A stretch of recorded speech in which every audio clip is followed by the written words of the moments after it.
Mary sister heal అయిపోయి ఒక శ్రేష్టమైన కానుక ప్రభుత్వంలో తీసుకొని వచ్చారు. Praise the lord.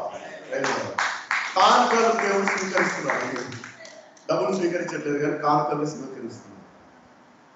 ఈరోజు సుశీల్ ద్వారా చాలా విషయాలు లైక్ ఏ బూస్టింగ్ అన్నమాట. సో చాలా కాన్ఫిడెంట్గా ఉన్నాం. సంఘాన్ని దేవుడు బ్లెస్ చేశాడు. సో బ్లెస్సింగ్ రిసీవ్ చేసుకోవాలనుకుంటుంది. అల్టిమేట్గా బ్లెస్సింగ్ని రిసీవ్ చేసుకోవాలి. ఒక మాట వర్షిప్ చేస్తున్నప్పుడు, ఇప్పుడు పాట పాడుతున్నప్పుడు ఒక మాట దేవుడు జ్ఞాపకం చేస్తున్నాడు. యోసేపు చనిపోయాడని అన్నలు నమ్మబలికారు. ఆ తండ్రికి దాదాపు 13 ఏళ్ళు శోకం. 13 ఏళ్ళు, 17 ఏళ్ల వయసులో చనిపోయాడని చెప్పారు. దానికి యోసేపుకి 30 ఏళ్ళ వయసు వచ్చేంత వరకు ఆ సంగతి తెలియదు. 13 ఏళ్ళు బతికున్న కుమారుడు చనిపోయాడని దిగులు పడుతున్నాడు ఆయన. ఎందుకంటే ప్రియమైన కుమారుడు, ఇష్టమైన కుమారుడు. ఈ రోజున చాలా కొంతమంది హార్ట్లో చాలా బాధ ఉంది, ఫ్యామిలీ విషయంలో, పిల్లల విషయంలో. ప్రాపర్టీగా దేవుడు నాతో మాట్లాడుతున్నాడు. దేవుడు అన్ని రిస్టోర్ చేస్తున్నాడు. మనం ప్రయత్నం చాలా చేస్తాం కానీ మనం దేన్ని సరి చేయలేకపోయాం. మన ఇంటి తాళాన్నే మనం తీయలేము. తుప్పుపడితే పక్క పిన్ను పెడతాము, కొబ్బరి నూనె పోస్తాం. మన చర్చికి తాళం వేసాము. అది చాలా కాస్ట్లీ లాక్ అనమాట. మా జోజిరెడ్డి తరం కాలేదు. ఏమైందో ఇది ఏమైందో అన్నాడు. పౌరు కాలేదు, నూనె పోసారు, అది సరి చేశారు, కాలేదు, చివరికి పోసి పడేసాం అన్నమాట. మన తాళం మనమే తీయలేదు. అది మనకున్న జ్ఞానం అదనమాట. మనం సరి చేయలేని పరిస్థితులన్నింటినీ దేవుడు సరి చేయబోతున్నాడు. మీరు మీ ఫ్యామిలీ, మరి ముఖ్యంగా ఫ్యామిలీ విషయంలో, బిడ్డల విషయంలో దేవుడు రీస్టోర్ చేస్తున్నాడు. ఎందుకంటే సరి చేయగలిగేది ఆయన మాత్రమే అన్నమాట. ఫ్యామిలీ విషయంలో, బిడ్డల విషయంలో దేవుడు మాట్లాడుతూ ఉన్నాడు. ఆ మాట విన్నప్పుడు చాలా, అంటే దేవుడు కల్పించుకొని ఆయన సరి చేయబోతున్న సంగతులు అన్నమాట. ఇవన్నీ ధైర్యంగా ఉండండి. దేవుడు ఆయన రిస్టోర్ చేయబోతున్నాడు. ఫ్యామిలీస్ దేవుడు రిస్టోర్ చేయబోతున్నాడు. అనుకుంటున్నాం కదా, పోగొట్టుకున్నామేమో అని, ఇంకా లైఫ్లో ఇంకెప్పుడు చూడలేమేమో అని అనుకుంటున్నాం కదా. దేవుడు చెప్తున్నాడు అనమాట, నేను రిస్టోర్ చేస్తాను everything. I will restore everything. ఎందుకంటే యోసేపు 13 ఏళ్ల తర్వాత యోసేపు తండ్రికి దొరికాడు అనమాట. మొత్తం 12 మంది పోతారేమో అని అనుకున్నాడు, కానీ 12 మందిని ఆయన బ్లెస్ చేశాడు అనమాట. 12 మందిని దీవించాడు. చాలా విషయాలు దేవుడు ఈరోజు వాక్యం ద్వారా దేవుడు మాట్లాడాడు. So I felt so happy and నా హృదయము ఇలా చాలా సంతోషపడుతుంది అనమాట. There is another voice. అంటే దేవుని బ్లెస్సింగ్ని వినడానికి మరొక వాయిస్ని దేవుడు సంఘంలో ఎన్నుకున్నాడు. మనమందరం ఆయన స్వరంగా మారాలనేది దేవుడు కోరుకుంటున్నాడు అనమాట. మనం మాట్లాడదాం, మనం ఇట్లనే మాట్లాడదాం. మంగళవారం ప్రేయర్ని ప్రతాప్ రెడ్డి పాస్టర్ లీడ్ చేస్తాడు. ఇప్పటి నుంచి ఆయన వాక్యం చెప్పి సంఘాన్ని పరిలో చేసి, అంటే ఇప్పటి నుంచి మాట్లాడతారు అన్నమాట. మాట్లాడని వాళ్ళందరూ మాట్లాడతారు, నోరు లేని వాళ్ళందరికీ నోరు వస్తుంది.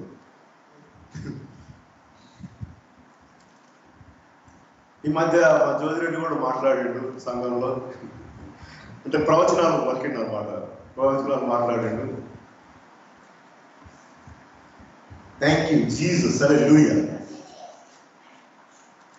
కొంచెం సేపు వాక్యం విందామండి. కొలసీలకు రాసిన పత్రికలో ఇందాక మొదలుపెట్టాము. సో ప్రభుత్వం బట్టి మనకి మత్యాసం ఉన్నాడు కాబట్టి కరెంట్ వచ్చింది, లేకపోతే లైన్ తీసేసే వాళ్ళేమో.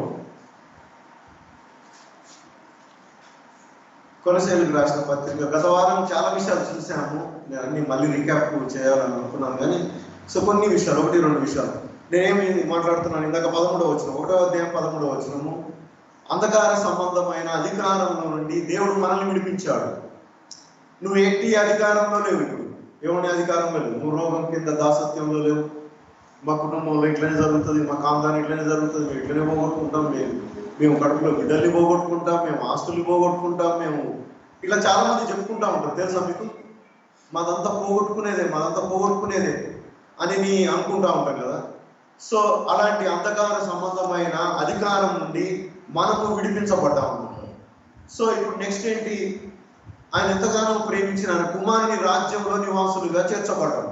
ఇప్పుడు అంధకార సంబంధమైన రాజ్యమునకు సంబంధించిన వాళ్ళం కానే కాదు. మోషే ఫరో అధికారంలో నుండి ఇజ్రాయెల్ని విడిపించుకొని ఊరు దాటి బయటికి వచ్చినప్పుడు ఏమైందంటే, వీడు అట్లెట్లా పోతారు, వీడిని పాతేస్తాను, నేను వీళ్ళని మట్టి కనిపిస్తానని ఫరో కోపం వచ్చి ఆయన సైన్యాన్ని అంతటిని తీసుకొని వెంటబడతాడు అన్నమాట.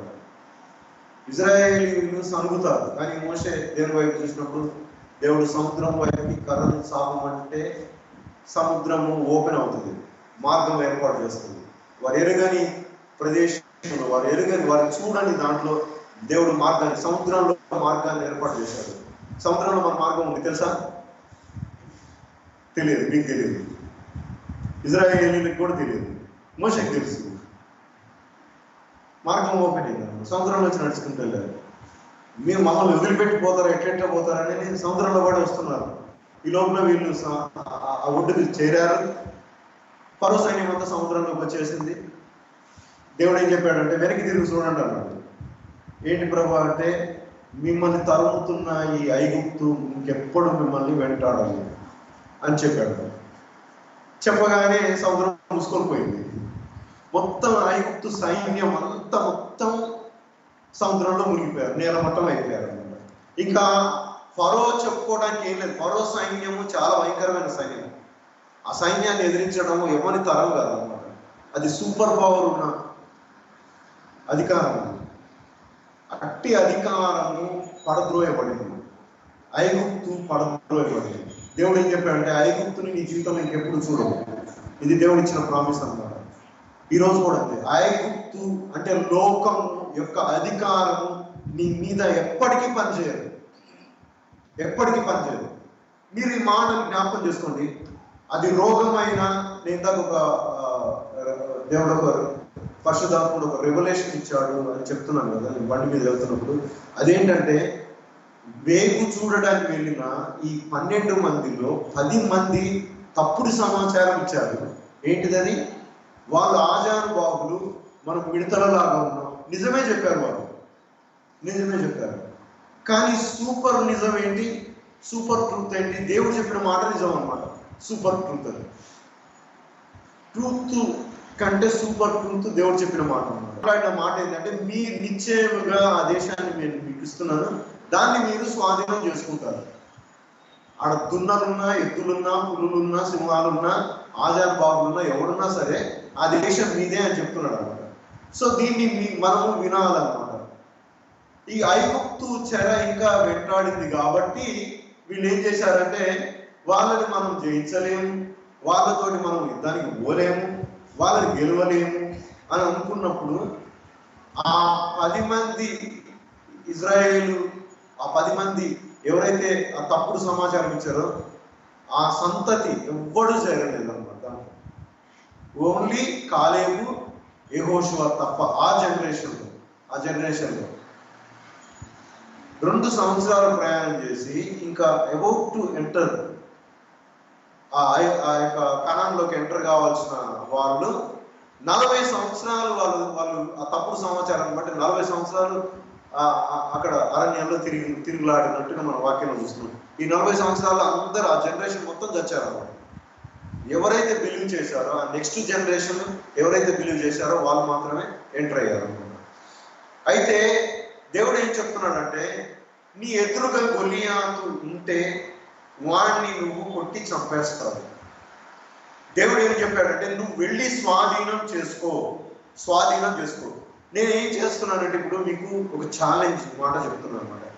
ఇప్పుడు సిక్నెస్ గురించి దేవుడు ప్రత్యేకంగా మాట్లాడాడు. నేనేమంటున్నానంటే నీ ఎదురుగా జైంట్ ఉన్నాడు, నెఫిలీలు ఉన్నారు.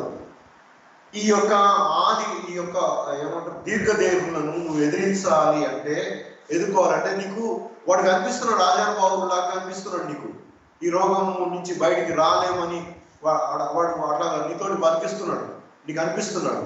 ఎందుకంటే ఈ ఐగుప్తు ఆ యొక్క అంధకార సంబంధమైన ఆ యొక్క అధికారం కదా, అది నీతోటి నిన్ను లోపరుచుకోవాలని చూస్తుంది అనమాట. కానీ దేవుడు ఏం చెప్తున్నాడంటే నేను దాన్ని నీకు ఇస్తున్నాను, నువ్వు వెళ్ళి స్వాధీనం చేసుకో, దాన్ని స్వాధీనం చేసుకో. మరి ఆ దీర్ఘదేవుడు నీ ఏం చేయాలో ఏం చెప్పలేదు దేవుడు. నువ్వు వెళ్ళి స్వాధీనం చేసుకోమని చెప్పాడు అన్నమాట. వెళ్ళి స్వాధీనం చేసుకోమని చెప్పాడు. సోమరాను వెలుపట కదా భయంకరమైన కరువు. ఇప్పుడు అక్కడ ఈ కుష్ఠరోగులు ఉంటారు కదా బయట పట్టణం వెలుపల. దైవజనుడు ఒక ప్రామి చెప్తాడు, రేపు ఈ పాటికి ఆకాశ వాకిళ్ళు తెరవబడతాయి, మొత్తం సమృద్ధి అయిన దీవెన కలుగుతుంది అంటే ఒకడు అంటాడు ఆకాశ వాకిళ్ళు విప్పినా కానీ జరగదంటాడు. ఎందుకంటే అక్కడ రూపాయికే ఎంతో దొరుకుతుంది, పిండి దొరుకుతుంది, అది దొరుకుతుంది, ఇది దొరుకుతుంది అని చెప్తాడు అన్నమాట. వాడేమంటాడంటే అపశకునం మాటలు మాట్లాడతాడు. అసలు ఆకాశపు వాకిళ్ళు విప్పినా కానీ ఇది కానే కాదు, ఇది జరగదు అని చెప్పినప్పుడు నువ్వు చూస్తావు కానీ నువ్వు దీన్ని అనుభవించవు అని చెప్తాడు అన్నమాట. ఈ తొక్కిసల ఆటలో మరుసటి రోజున ఈ ధాన్యం కోసం జనాలు ఎగబడతావు అంటే వాళ్ళ జనాల కింద పడి చేస్తాడు అన్నమాట. చూస్తాడు.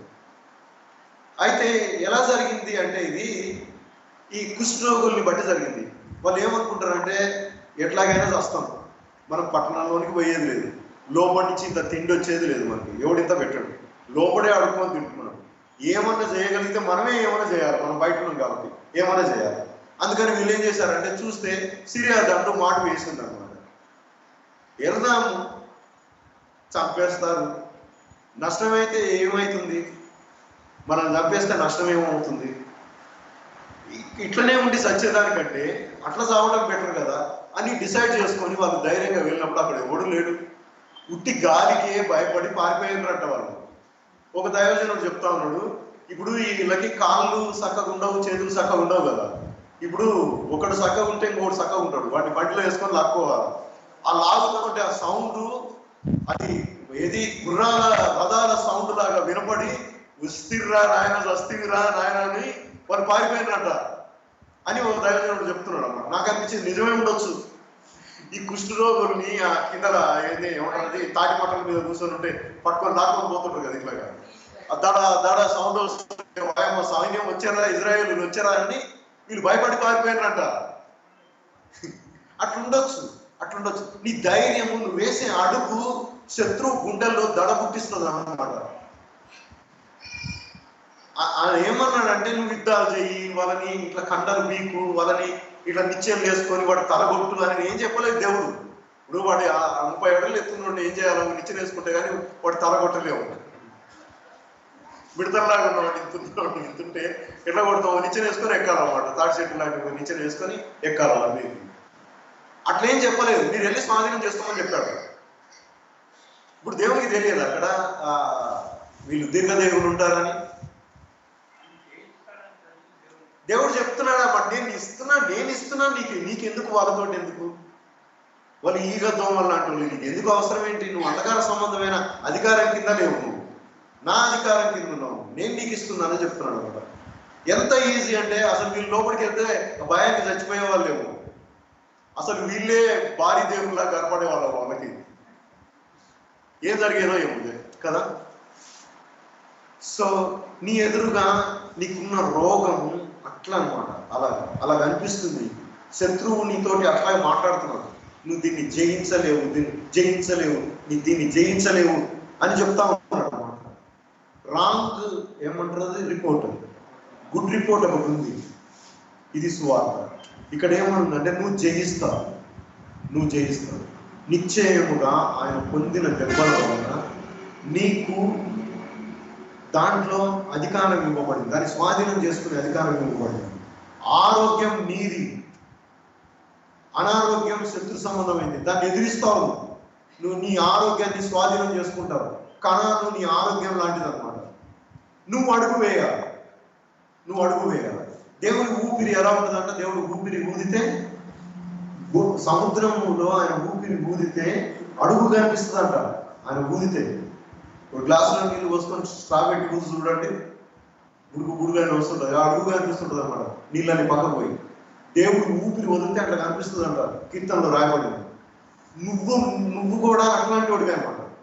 నువ్వు కూడా అట్లాంటి వాడి. నువ్వు ఉచ్ఛ్వాసలు నిశ్వాసలు ఊదుకుంటూ నువ్వు ముందుకు అడుగులు వేస్తూ వెళ్తుంటే శత్రువుకి దడగొట్టి వాడు నీ దగ్గర నుంచి పారిపోతాడు, నువ్వు స్వాధీనం చేసుకుంటావు. అది దేవుడు మాట్లాడుతున్నాడు. ఎంతమంది ఈ రోజున ఆ కణాన్ని స్వాధీనం చేసుకుంటారు అంటే నీ ఆరోగ్యాన్ని, పర్టికులర్గా హెల్త్ గురించి మాట్లాడుతున్నాడు. సుశీల్ ఇప్పుడు ఫైనాన్స్ గురించి మాట్లాడాడు కదా, నేను హెల్త్ గురించి మాట్లాడుతున్నాను. ఎందుకంటే ఈ కుట్టుకుంటూ నడిచేది నేను చూస్తున్నాను. నాకు అంటే నాకు కూడా కనిపిస్తున్నాడు వాడు 30 అడుగులు 40 అడుగులు ఎత్తుల మీరు దేక్కుంటా నడిచేది నాకు కనిపిస్తా ఉంటుంది. ఎట్లా ప్రభు అని అనుకుంటా ఉంటాను నేను. కానీ దేవుడు స్వాధీనం చేసుకోమని చెప్తున్నాడు అన్నమాట. ఆగిపోవద్దు, నువ్వు స్వాధీనం చేసుకో, అది నీదే. దేవుడు మాట నీ చేతిలో ఉంది. ఆయన నీ కొరకు ప్రాణం పెట్టాడు. ఆయన పొందిన దెబ్బల వల్ల నీకు స్వస్థత ఉంది. లేచి ఆ తప్పుడు సమాచారాన్ని నువ్వు నమ్మొద్దు. దేవుడు నీకు రిపోర్ట్ ఇస్తున్నాడు, నువ్వు వెళ్ళి స్వాధీనం చేసుకో. బలత్కారులు పరలోక రాజ్యాన్ని స్వతంత్రించుకుంటున్నాడు, ఆక్యుపై చేస్తున్నాడు. దేవుడు నీ కొరకు సిద్ధపరిచిన దాన్ని నువ్వు ఆక్రమించుకో. ఎవడు నిన్ను ఆపలేడు. నువ్వు అంధకార సంబంధమైన అధికారం కింద లేదు. ఆ మాట దేవుడు మాట్లాడుతూ ఉన్నాడు. నేను ముందుకు వెళ్తున్నానండి. పౌలు యొక్క ప్రయాస ఏంటంటే 23వ వచనంలో చెప్తున్నాడు కదా, పునాది మీద కట్టబడిన వారై స్థిరముగా ఉంది, మీరు విన్నట్టు ఆకాశం క్రింద ఉన్న సమస్త సృష్టికి ప్రకటింపబడినట్టు సువార్త వలన కలుగు నిరీక్షణ నుండి తొలగిపోక విశ్వాసమందు నిలిచి ఉండిన ఎడల ఇది మీకు కలుగును. ఎప్పుడు కలుగును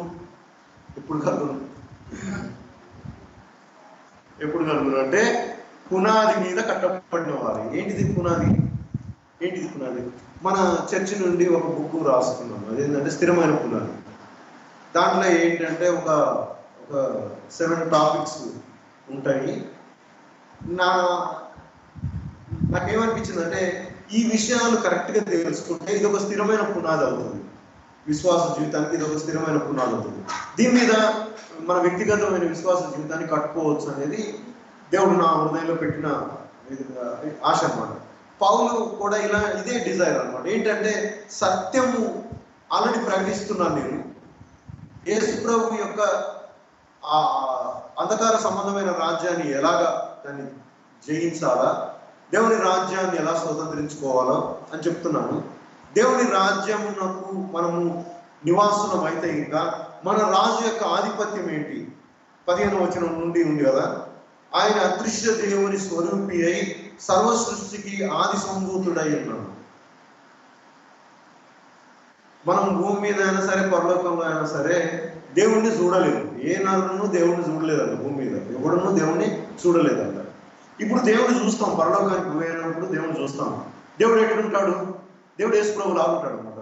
పోయినసారి సుశీలో మాట చెప్పాడు మన వెనస్డే కదా, ఏంటంటే అది ఆయన శరీరాన్ని మన కొరకు ధరించాడు. నువ్వు నాకు ఒక శరీరాన్ని ఇచ్చావు, ఎందుకంటే బలిగా సమర్పింపబడటానికి. ఈ బలిగా సమర్పింపబడ్డ ప్రభువు మరణించి 3వ దినాన తిరిగి పునరుత్థానుడు అవుతాడు అన్నమాట. ఇప్పుడు ఆయన ఏ శరీరంలో ఉన్నాడు? సింపుల్ ప్రశ్న, 100 మార్కులు.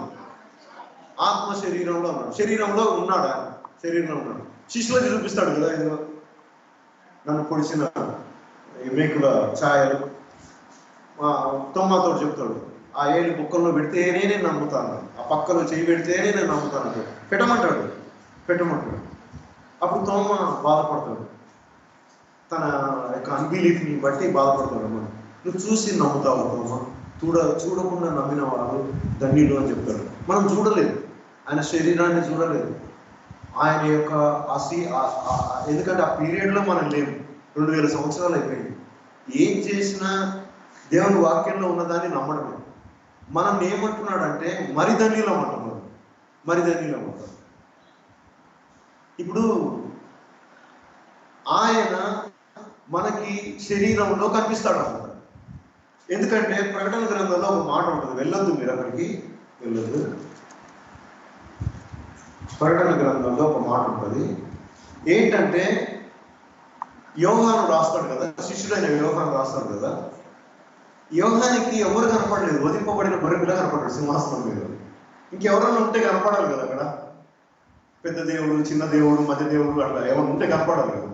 ఓన్లీ ఆయన చూసింది మనిషి కుమారుని పోలిన వాడిని చూశాడు అనమాట. ఆయన గురించి ఆయన డిస్క్రిప్షన్ ఎలా ఉందంటే, ఆయన నోట్లో మాట జలరాశులు, జలపాతాలు లాగా ఉందంట. ఆయన ముఖము ఎట్లుంది, తేజస్సుతో ఉందన్నమాట. ఆయన పాదములు అగ్నిగోళం లాగా ఉన్నాయి. ఆయన తల వెంట్రుకలు ఉన్నిని పోలినవై ఉన్నాయి అన్నమాట. అంటే అది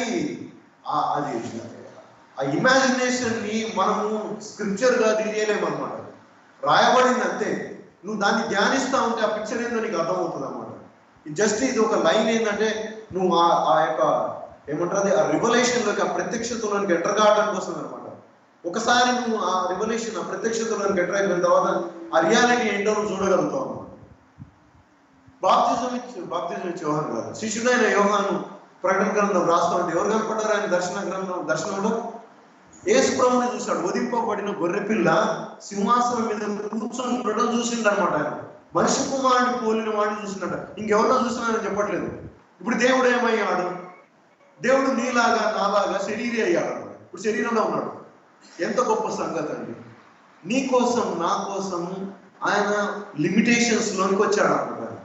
ఆయన గురించి రాయబడ్డది ఏంటంటే, ఆయన అదృశ్య దేవుని స్వరూపి అయిన సృష్టికర్త, కనపడని దేవునికి కనపడే దేవుడైన సృష్టికర్త అంట. ఆయన ఆది సంభూతుడై ఉన్నాడు. ద బిగినింగ్ ఆయన. ఏలైనగా ఆకాశం అందున్నవి, భూమి అందున్నవి, అదృశ్యమైనవి, అదృశ్యమైనవి, అవి సింహాసనములైనను, ప్రభుత్వములైనను, ప్రధానులైనను, అధికారములైనను, సర్వమును ఆయన ఎందుకు సృజింపబడింది. సర్వమును ఆయన ద్వారా, ఆయనను బట్టి సృజింపబడింది. ఇది యేసు ప్రభు యొక్క డిస్క్రిప్షన్ అన్నమాట. పౌలు చెప్తున్నాడు, యోహాను చెప్తున్నాడు. ఇలాంటి దేవునికి రాజ్యములో నువ్వు నివాసివి. ఇలాంటి దేవుని రాజ్యములో నువ్వేమంటారు, అది పౌరుడివి, సిటిజన్. మన పౌరసత్వం ఎక్కడ దాచిపెట్టబడింది? ఆయనలో దాచిపెట్టబడింది అన్నమాట. 3వ అధ్యాయంలో ఈ మాట ఉంటుంది కదా, మీ జీవము క్రీస్తుతో కూడా దేవుని యందు దాచబడి ఉన్నది. మీ జీవము దేవుని యందు దాచబడి, క్రీస్తులో దేవుని యందు దాచబడి ఉన్నది. మనకు జీవమై ఉన్న క్రీస్తు ప్రత్యక్షమైనప్పుడు మీరును ఆయనతో కూడా మహిమ యందు ప్రత్యక్షపడదు. యేసు ప్రభువు నీకు ప్రత్యక్షపరచబడితే, అంటే నీ రివల్యూషన్ లో ఆయన నువ్వు దర్శించగలిగితే నువ్వు కూడా కనిపిస్తావు దాంట్లో. నేను ఇందాక చెప్పాను కదా యేసు ప్రభు గురించి, వధింపబడిన గొర్రెపిల్ల సింహాసనంలో కనపడ్డాడు. ఆయన కాళ్ళు అపరంజిని పోలిన అగ్నిగోళాల్లాగా ఉన్నాయని, ఆయన కళ్ళు అగ్నిగోళాల్లాగా ఉన్నాయని, ఆయన నోట మాట జలపాతాలని పోలిందని అని చెప్తున్నాడు కదా. ఇప్పుడు నీకు ఆయన ప్రత్యక్షమైనప్పుడు, అంటే ఆ రివల్యూషన్ నీకు కలిగినప్పుడు, ఆ ప్రత్యక్షతలో నువ్వు కూడా ఉంటావు అనమాట. ఇప్పుడు నువ్వు కనపడ్డావా? చూసుకోండి. ఇప్పుడు నువ్వు కనపడ్డావా? ఆ సింహాసనంలో కానీ కనపడవు. ఎందుకంటే చూసుకోము మనం అసలు, అట్లా చూసుకోము. ఒకసారి మా బాబీ ఉన్నాడు కదా, ఒక ఫోటో పంపించాడు, చాలా ఏళ్ల కిందటి. దాంట్లో నేనున్నాను. నేనేనా అని నాకు డౌట్ వస్తుంది. నేను ఇంత బాగున్నానా అని మళ్ళీ చూస్తున్నాను. మళ్ళీ డౌట్ వస్తుంది, నేను కాదేమన్నా. నా ఫోటో నేనే గుర్తుపట్టలేకపోతున్నాను. మహిమలో ఉన్న నిన్ను నువ్వేం గుర్తుపట్టుకుంటావు చెప్పు. మనం ఎప్పుడో పాత ఫోటోలు, ఇప్పుడు మా అక్క ఫోన్లో ఫోటో ఉంది, పాత ఫోటో అనమాట. ఆమెకి ఈమెకి అసలు పోలిక లేదు. చాలా అమాయకంగా యంగ్గా టీనేజ్లో మ్యారేజ్ అయిన కొత్తలు ఇప్పటికీ లేదు, ఆ పోలికలు లేవు. మనం అనుకుంటాం ఇప్పుడు మేరీ సిస్టర్ వాళ్ళ ఇంటికి వెళ్ళినప్పుడు, బ్రదర్ వాళ్ళ పాస్ గారి వాళ్ళ ఇంటికి వెళ్ళినప్పుడు మేరీ సిస్టర్తో పాత ఫోటో ఉంటుంది, చాలా బ్లాక్ అండ్ వైట్లో ఉంటుంది, చాలా బ్యూటిఫుల్గా ఉంటుంది అన్నమాట ఫోటో. ఈమెనా అనిపిస్తుంది, ఈమెనా ఆమెనా ఈమె. ఇప్పుడు ఆయన ప్రత్యక్షతలోనికి ఎంటర్ అయిన తర్వాత నువ్వు కనపడాలి అక్కడ, ఎందుకంటే నీ గురించి రాయబడింది ఇక్కడ బైబిల్, ఉందా లేదా? నువ్వు ఆయన రాజ్యంలో నివాసివి కదా, నువ్వు కనపడాలి. మనల్ని మనం చూసుకోము, అది మన ప్రాబ్లం. అది మనకెప్పుడు మన ఈ తెల్లరైన ఎంటుకలు, మనకి ఈ చిరిగిపోయిన బట్టలు, మనకెప్పుడు మనమే అట్లా కనిపిస్తుంటాం అన్నమాట. ఎవడైనా ఓంకొని నడుస్తామంటే అరే అచ్చ నాలాగానే ఉన్నాడు వీడు అట్లా, ఎవడన్నా దేక్కుంటూ నడుస్తుంటే అరే అచ్చ నాలాగానే ఉన్నాడు అని. అరే నీవు ఆయన ప్రత్యక్షతలో చూసుకో, అదే చెప్తున్నాడు అన్నమాట. పౌలు ఏమంటున్నా అంటే ఇలాంటి పునాది మీద, ఇట్లా ఆలోచించుకునే పునాది మీద కట్టబడ్డావు నువ్వేమన్నా? అరే 10 ఏళ్ళ నుంచి కడతానే ఉన్నాం కదా.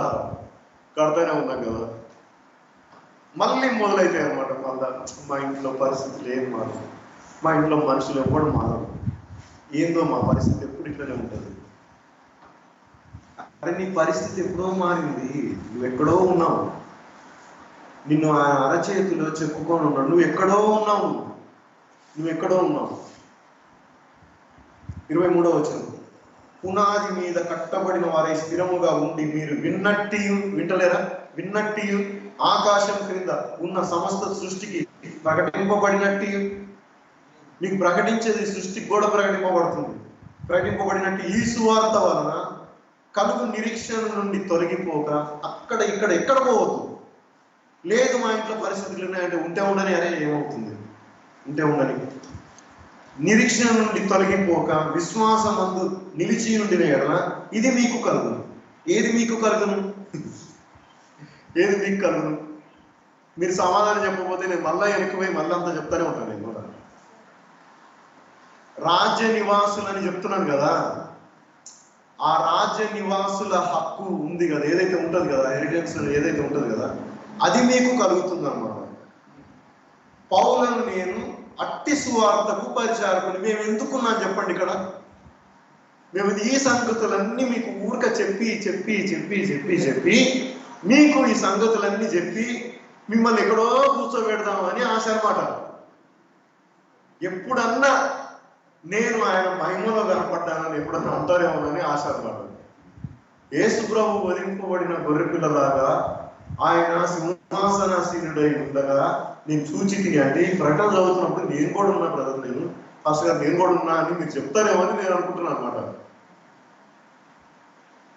మనకేముంటుందంటే మన ఫెయిల్యూర్స్ అన్ని మనకు, నువ్వు ప్రార్థన చేస్తే వారికి ఏమైంది, వీరికి ఏమైంది, మనకేం వచ్చినాయి, లంక మీద ఏమైనా వచ్చినాయా, మనకేం జరిగింది, వాళ్ళకి ఏం జరిగింది, వీళ్ళకి ఏం జరిగింది.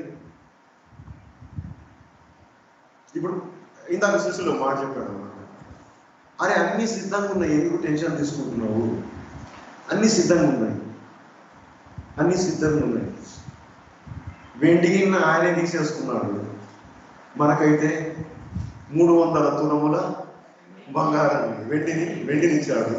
అంటే అట్లా అంతా విమోచింపబడ్డాము. ఇంకా 5 జతల బట్టలు అంటారు. ఎప్పుడన్నా గుర్తుపెట్టుకోండి, ఎవరికన్నా ఈ పెట్టినప్పుడు బట్టలు పెట్టినప్పుడు 5 జతలు పెట్టండి, 5 జతలు పెట్టి 5 జతలు పెట్టండి. 30 చిన్న 300, 30 కాదు 300.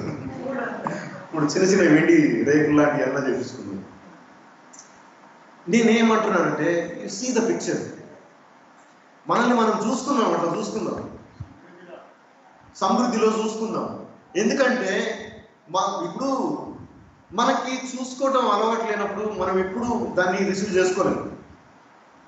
చూసుకోవటం అలవాటు లేనప్పుడు ఎప్పుడు దాన్ని రిసీవ్ చేసుకోలేము అన్నమాట. చూడటం అనేది చాలా ఇంపార్టెంట్. యాక్చువల్గా చూడటం అనేది విశ్వాసం యొక్క ఏమంటారు, అది ఈరోజు ఆండ్రూ వాళ్ళ డివోషనల్ కూడా అదే అనమాట. ఏంటంటే ఫెయిత్కి ఉన్న పవర్ ఏంటంటే, బలం ఏంటంటే నీ ఇమాజినేషన్ అనమాట. నీ ఇమాజినేషన్ ఎందుకంటే ఫెయిత్కి ఒక యాక్షన్ ఉండాలి. నేను గతంలో చెప్పాను, నేను యాక్షన్ని బట్టి మనము దేవుడిని ప్రసన్నం చేసుకోలేము. నేను బాగా గెంతి తీర్మానేసి ఏదైనా ఈ ప్రభా ఇప్పుడు ఉన్నావా అసలు ఉన్నావా అని గట్టి గట్టిగా వాడితే అరే వీడు నన్నే చేస్తున్నాడు అని ఆయన పోరా ఏం కావాలి నీకు తీసుకో అని చెప్పి ఇట్లా వాడేసినట్లు అంటే జనరల్గా అంతగానం వాడితే కానీ ఆయన కనికరం కలగట్లేదు అని. అంటే అట్లా ఏదో మనం కుప్పిగంతులు వేసి మనం గానభజన చేసి ఏదో దేవుని ప్రసన్నం చేసుకోవడానికి భజనలు కీర్తనలు అది ఇది పాడి అట్లా చేసి దేవుని సన్నిధి నుంచి ఏదో పొందుకునేది కాదన్నమాట. నీ ఫెయిత్కి యాక్షన్ ఉంటుంది, అంటే ఫెయిత్కి క్రియలు ఉంటాయి అన్నమాట. ఫెయిత్కి క్రియలు ఉంటాయి. నేను బిలీవ్ చేశాను అని చెప్పడానికి నీ యాక్షన్స్ నీ ఫెయిత్ నిజమని చెప్తాయన్నమాట. ఇప్పుడు నాకు నిన్న మనం జరుగు చేసింది మా భార్య అంటే పాస్టమ్మ గారు అంటే ఎవరో అది విజయరాణి నా భార్య ఏమంటుందంటే నువ్వు తలస్నానం చేయదు. నేను దాదాపు ఆల్మోస్ట్ రోజు చేస్తూనే ఉంటాను తలస్నానం. అయితే తను ఏమంటుందంటే నువ్వు జలుబు పెట్టుకున్నావు, నువ్వు ఇలా తలస్నానం చేస్తావు చెప్తే తినవు అది అనుకుంటుంది. ఆమె వేరేప్పుడు చేసేస్తాను వేరే సంగతి, కానీ బాత్రూమ్ పోయిన తర్వాత నా ఇష్టం కదా ఆమె ఏం చేస్తుందా కదా. ఇప్పుడు నా ఫెయిత్కి ఒక యాక్షన్ ఉంది. నేను అనుకుంటున్నాను అనమాట. నేనేంటంటే తల మీద నీళ్లు పోసుకుంటే జలుబు ఎక్కువైంది కదా, నేను బిలీవ్ చేయట్లేదు దాన్ని. అది లోకంలో చెప్తుంది అలాగా. మేబీ ట్రూత్ అయితే అయ్యి ఉండొచ్చు అది లోకంలో. నేను అంధకార సంబంధమైన అధికారంలో నేను లేను. I'm know where concern about that. నేను భూ సంబంధమైన అధికారాన్ని నా కళ్ళ ఎదురుగా వెలుచూపు వలన కనపడే అధికారాన్ని నేను బిలీవ్ చేయను. నాకు జలుబు ఇట్లా వస్తుంది, నాకు రోగం ఇట్లా వస్తుంది, కరోనా ఇట్లా వస్తుంది అని నేను బిలీవ్ చేయను. ఒకవేళ కరోనా నాకు తగిలినా అది అప్పుడు చావాల్సింది, అది చావాలి. అర్థమైంది కదా. సో నా యాక్షన్ ఏంటి, నా యాక్షన్ ఏంటి, నా బిలీఫ్ నేను నిజంగా విశ్వసిస్తున్నానని చెప్పడానికి నా యాక్షన్ నాకు నా యొక్క విశ్వాసానికి ఒక రూట్ లాంటిది అనమాట. నేను ఉదాహరణకు మీకు చెప్తున్నాను కదా. సో నేను యాంటీగా నేను దాన్ని అపోజ్ చేసుకుంటూ నేను దీన్ని నమ్మట్లేదు. I'm healed by his stripes. ఆయన పొందిన గాయాల వల్ల నేను స్వస్థత పొందానని నేను నమ్మి నా విశ్వాసాన్ని నేను ఎట్లా ప్రకటిస్తున్నాను అనమాట. అర్థమవుతుంది కదా. అంటే ఇప్పుడు పౌలు ఏమంటాడంటే, పౌలు ఇలాంటి సువార్తను ప్రకటించాడంటే దాని అర్థం ఏంటంటే దీంట్లో మీరు కొనసాగాలని అర్థం అనమాట. ఈ ట్రాన్స్లో ఈ యొక్క వాక్యంలో ఈ ఆలోచనలో మనం ముందుకు వెళ్ళాలి. మనం ఎప్పుడు నెగిటివ్ని ముందేసుకొని దాన్ని వడపోసి దాన్ని భూతత్వం పెట్టుకొని దానికి ఇప్పుడు మామూలుగా బట్టల షాప్లో బట్టలు వేస్తారు కదా, వాడు ఇట్లా వేయగానే వాడు కరెక్ట్గా బట్ట వేసిన దగ్గరే లైట్లు ఉంటాయి పైన. మీరు చూసిన ఎప్పుడన్నా మీరు పక్కకి వెళ్ళి చూడండి, ఆ బట్ట అంత మెరవదు. మీరు బంగారం కొట్లో కూడా కరెక్ట్గా నువ్వు చూసే దగ్గరే లైట్ ఉంటుంది కరెక్ట్గా, దాని జిగేయమని మెరుస్తుంది. నువ్వు పక్కకి వెళ్ళి చూస్తే అంత మెరిపే ఉంటుంది దానికి, ఆ లైట్లలో ఉంటుంది అన్నమాట మంతలో. ఇప్పుడు బట్టని బాగా నలిసి కొంటాం కదా, అట్లా బట్టని బాగా నలిస్తే చిరుగుతుంది. చిరిగింది కానీ బట్ట అంటే ఎట్లా కుదురుతుంది అది కదా. పౌలు ఏమంటున్నాడంటే మిమ్మల్ని నేను ఒక ఏమంటున్నాడు పునాది మీద కడుతున్నాను. ఆ పునాది మీద మీరు కట్టబడండి. పునాది మీద కట్టబడిన వారి స్థిరముగా ఉండటం అంటే నిలకడగా ఉండటం. దేంట్లో నిలకడగా ఉండటం? వాక్యములో నిలకడగా ఉండటం. మీరు విన్నట్టు ఆకాశం క్రింద సమస్త సృష్టికి ప్రకటింపబడినట్టు ఈ సువార్త వలన కలుగు నిరీక్షణ నుండి తొలగిపోదు. సువార్త వలన మీకు ఏం కలుగుతుంది? నిరీక్షణ కలుగుతుంది. ఈ నిరీక్షణలో నుండి తొలగిపోతుంది అన్నమాట. ఇంతకు ముందు సుశీల్ వాక్యం చెప్తా ఉంటే అందరం ఎంకరేజ్ చేయబడ్డాం కదా. వాక్యం వింటున్నప్పుడు ధైర్యం కలిగింది, మనం దీవించబడబోతున్నాం, ఇంకేం పర్వాలేదు అని మనకు ధైర్యం కలిగింది అన్నమాట. అంటే నిరీక్షణలో మనల్ని ప్రేరేపిస్తుంది సువార్త. అట్లాంటి నిరీక్షణలో నుండి తొలగిపోక విశ్వాసమందు నిలిచి ఉండిన ఎడల మీకు ఇది కలుగును. పౌలను నేను ఆ సువార్తకు పరిచారకుని, అట్టి సువార్తకు నేను పరిచారకున్నాను. ఇప్పుడు పౌలు మినిస్ట్రీ, తన మినిస్ట్రీ చెప్తున్నాడు. 24వ వచనంలో వినాలి వినాలి. ఎంత టైం ఉంది? చిన్న ఫ్రెండ్ ఒక్కడే ధైర్యంగా టైం ఉంది లేదని చెప్పగలుగుతాడు. చిన్న ఫ్రెండ్కి చెప్తున్నాను ఈ సంగతి. ఇట్లా చేస్తే నాకు అర్థమైపోతుంది. 24వ వచనంలో అప్పుడు మీ కొరకు నేను అనుభవించుచున్న శ్రమల యందు సంతోషించుచు. పౌలుకి వీళ్ళని బట్టి శ్రమ ఉందండి. ఏంటి శ్రమ చెప్పండి? ఈ సువార్త ప్రకటించడానికి శ్రమ. ఇది ప్రకటించడానికి పెళ్లి పెటాకులు చేసుకోలేదు ఆయన, ఇల్లు వాకిలి లేదు ఆయనకి. ఆయన ప్రయాసపడతా ఉంటాడు, ఓడలెక్కుతాడు.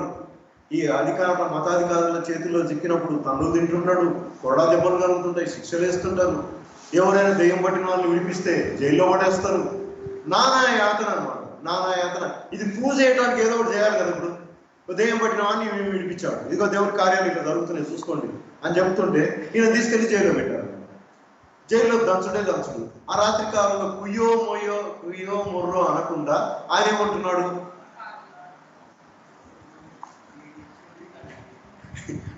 యూదా, ఇందాక యూదా అంటే ఏంటది? స్తుతి. యూదా చేస్తున్నాడు అన్నమాట. యూదా చేస్తున్నాడు. ఇప్పుడు ఆయన ఏం చేస్తున్నాడు? స్తుతి చెల్లిస్తున్నాడు. అక్కడ